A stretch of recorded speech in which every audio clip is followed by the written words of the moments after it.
ಬೇಡಿಕೆಯ ನಟಿಯಾಗಿದ್ದಾರೆ. ಕನ್ನಡ ಮಾತ್ರವಲ್ಲದೆ ತಮಿಳು, ತೆಲುಗು, ಮಲಯಾಳಂ ಮತ್ತು ತುಳು ಭಾಷೆಯಲ್ಲಿ ತಲಾ ಒಂದರಂತೆ ಚಿತ್ರಗಳಲ್ಲಿ ನಟಿಸಿದ್ದಾರೆ. ಬೆಳ್ಳಿ ಮೋಡ, ಹಣ್ಣಲೆ ಚಿಗುರಿದಾಗ, ಶರಪಂಜರ ಚಿತ್ರದಲ್ಲಿನ ಅಭಿನಯಕ್ಕಾಗಿ ಕರ್ನಾಟಕ ರಾಜ್ಯ ನೋಡಿ ಅವ್ರ ಗೆಸ್ಟ್ ನಾವು ಕರೆದಿಲ್ಲ ಅಂತ ಹೇಳ್ತಿದ್ದಾರೆ. Such amazing pet lover. So ದಯವಿಟ್ಟು ಸರ್ ಧನ್ಯವಾದಗಳು. ಹಾಗೆ ಶ್ರೀನಿವಾಸ್ ಅವರು ಸೀನು 78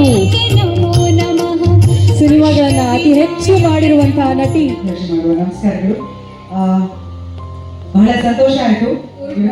ಕೇಳ್ತಾ ಇರೋದು ಆಕ್ಚುಲಿ ಹಾಡಿನ ಆಕ್ಟಿಂಗ್ ಚೆನ್ನಾಗಿ ಮಾಡ್ತಾ ಇದ್ದೀವಿ. ಆದರೆ ಮಿನುಗುತ್ತಾರೆ ಕಲ್ಪನಾ ಅಮ್ಮ ಅವರ ಹೆಸರಲ್ಲಿ ಸುನಿಲ್ ಅವರು ಹೆಮ್ಮೆಯ ಮಗಳಾಗಿ ಎಲ್ಲರ ಮನಸ್ಸಿಗೆ ಲಗ್ಗೆ ಇಟ್ಟಿದ್ದಾರೆ. 2026 ಶ್ರೀ